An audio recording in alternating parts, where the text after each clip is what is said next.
Hello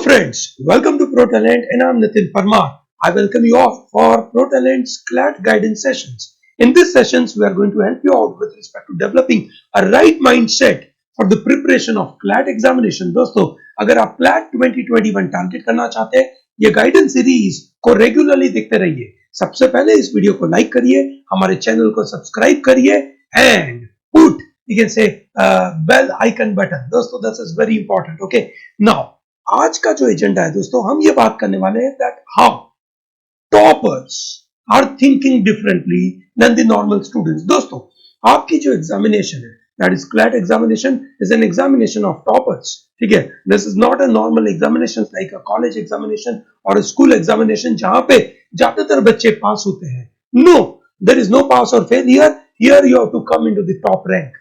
आप top 800 top 1000 rank में आए हो, आप नेशनल टॉपर हो out of 77,000 students. So the big question is how this toppers they think differently, how this toppers they behave differently, how this toppers carry out their activity differently is the main agenda of all this career guidance and the CLAT guidance preparation modules. दोस्तों, आज के पहले session में हम बात करेंगे कि ये बच्चे किस तरीके से अलग तरीके से अपनी तैयारी करते हैं। सबसे पहली चीज, अगर मैं इसका कंपैरिजन लगाऊं, ठीक है, so the CLAT examination doesn't have a fixed syllabus. Okay, so thereby I get reminded of the system of USA और European part and Indian education system. ठीक है, क्या अंतर होता है दोस्तों इस एनालॉजी से? I am trying to help you out to understand कि आपकी तैयारी में आपको क्या ध्यान रखना पड़ेगा। दोस्तों समझिए, इंडियन एजुकेशन सिस्टम में क्या होता है, there is a fixed text. ठीक है, there is a text book, that means there is a fixed syllabus. उस फिक्स सिलेबस के बेसिस के ऊपर आपको यू कैन से साल भर पढ़ाया जाता है। आप पढ़ते कैसे हैं? आप वो टेक्स्ट पढ़ते हैं, टीचर आपको वर्ड टू वर्ड वो टेक्स्ट समझाते हैं, आप भी उसको समझने की कोशिश करते हैं, शायद कोचिंग में जाकर आप दूसरी बार पढ़ते हैं। ठीक है, और उसके बाद उसके पीछे जो क्वेश्चंस है या अभी तक जितने क्वेश्चंस उसमें से डेवलप हुए वो सभी क्वेश्चंस को आप रट्टा मारते हैं। ठीक है, आपने उन क्वेश्चंस को 2 बार 3 बार देख लिया, you feel happy about it. ठीक है, एंड देन एग्जाम के कुछ दिन पहले वापस आप रिवाइज करते हो और एग्जाम लिखने जाते हैं and you get 90-95% and that's wonderful. ठीक है, while if I look at USA or European system, they possibly have the textbook। ठीक है, उनके पास भी टेक्स्ट बुक है दोस्तों। ठीक है, पर वो टेक्स्ट बुक का जो डिस्कशन क्लास में होता है that is all together very different. ठीक है, वहां पे स्टूडेंट का एक डायरेक्शन चेक किया जाता है, उसका थॉट प्रोसेस चेक किया जाता है, उसे रिसर्च बेस्ड ठीक है से असाइनमेंट दिए जाते हैं और वो बंदा उन रिसर्च बेस्ड असाइनमेंट के बेसिस के ऊपर अलग अलग तरीके से अपनी सोच डेवलप करता है और वो सोच के बेसिस के ऊपर वो अपना परफॉर्मेंस देता है। समझिए दोस्तों, ये जो एग्जामिनेशन है आपकी क्लैट, वो बिल्कुल वो यूरोपियन और अमेरिकन स्टैंडर्ड की एग्जामिन है जहां पे कोई फिक्स्ड सिलेबस नहीं है। ठीक है, दे हैव एक्चुअली एंश्योर कि इस पर्टिकुलर एज तक आपका ये नॉलेज डेवलप हो जाना चाहिए। So thereby they expect you to do self study, research based understanding, curious mindset, inquisitive mindset। ठीक है, this is what they want to check from you। at the same time they also want to check कि आप performance भी दो examination के दौरान। ठीक है, ये हर एजुकेशन सिस्टम का पार्ट है that you have to perform in a given time frame. ठीक है, and that's right, this is how the life is. ठीक है, so if you know lot of knowledge, if you have lot of knowledge about law but you couldn't speak in front of a judge for your case, क्या फायदा? ठीक है, so that means in a given time frame you should perform, but उससे पहले अगले 6-8 महीना जो आपको मेहनत करनी है, उस मेहनत में क्या ध्यान रखना है? सबसे पहला पार्ट है सेल्फ स्टडी। ठीक है, then research based mindset and then inquisitive mindset. दोस्तों, ये बेसिकली ये जो अप्रोच है वो अप्रोच और इंडियन स्कूल का अप्रोच में अंतर यही है that it is a spoon feeding versus the self study. The toppers of CLAT, they don't go for spoon feeding. They go for independence of their thinking, independence of their thought, independence of their learning. This is very important. Are you becoming that independent thinker? Are you becoming that independent learner? That's very important.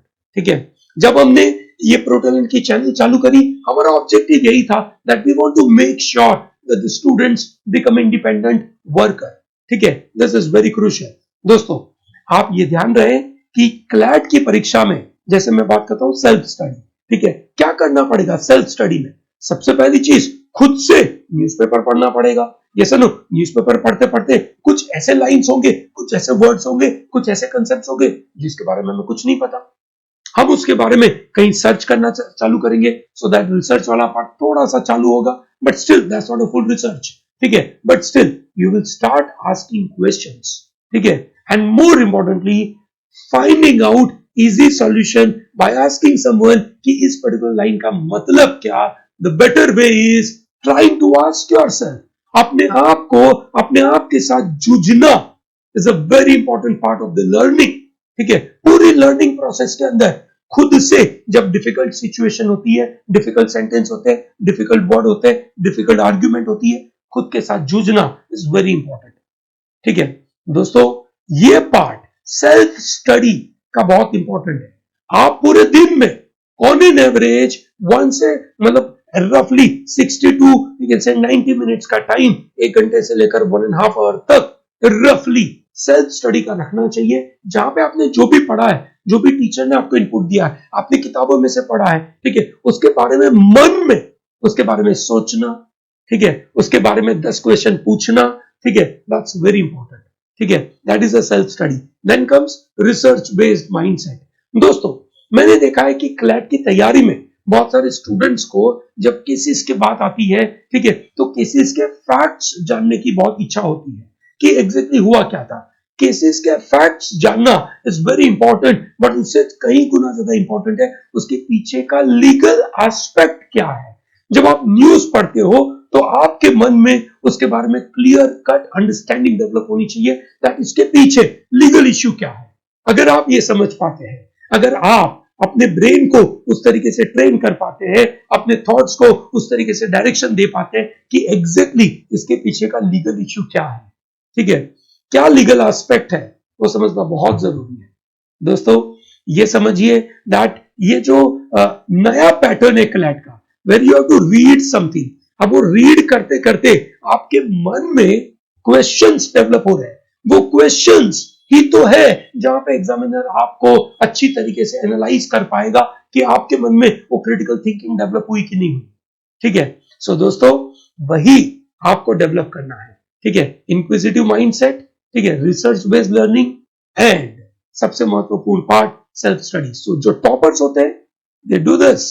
ठीक है, they actually become independent thinker, not the spoon feeders. उनको spoon feeding नहीं होती है. सो दोस्तों, ये अगर हम बात करें कि जो स्टूडेंट्स टॉपर बनते हैं, ठीक है, वो बेसिकली कोई अच्छी किताबें या कोई अच्छी चीजों से नहीं, बट सबसे महत्वपूर्ण चीज उन्होंने खुद की अच्छी सिस्टम बनाई है.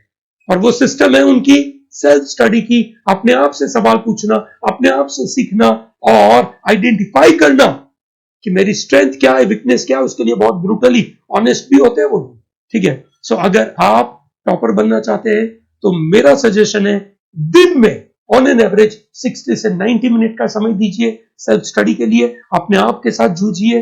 That's number 1. ठीक है, number 2, try to search something. In the sense, when you read newspaper article and you found out certain problems in that newspaper article, you try and search कि इसके साथ connection कैसे develop हुआ. ठीक है, this is very important दोस्तों.